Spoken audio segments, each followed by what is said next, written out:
எங்களோட பழக்கம் என்ன? நாங்கள் என்ன நினைப்போம், எங்களை யாராவது ஒருத்தர் நேசிச்சிட்டாலோ அல்லது நாங்கள் யாராவது ஒருத்தரை நேசிச்சிட்டா நாங்கள் என்ன செய்வோம், அவருக்கு எதெல்லாம் பிடிக்கும், அவருக்கு என்னென்ன விஷயம் எல்லாம் வேணும்ன்றதை நாங்கள் வாங்கி கொடுப்போம், அவர் உள்ளத்தை நாங்கள் குளிர வைப்போம். இதுதான் எங்களுடைய பாலிசி, எங்களுடைய பழக்கம் இதுதான்.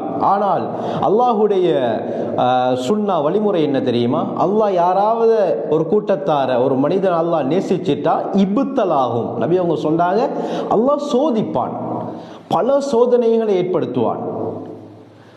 ஸல்லல்லாஹு சொல்லிட்டு சொன்னாங்க, ஃபமன் ரதிய ஃபலஹு ரிதா.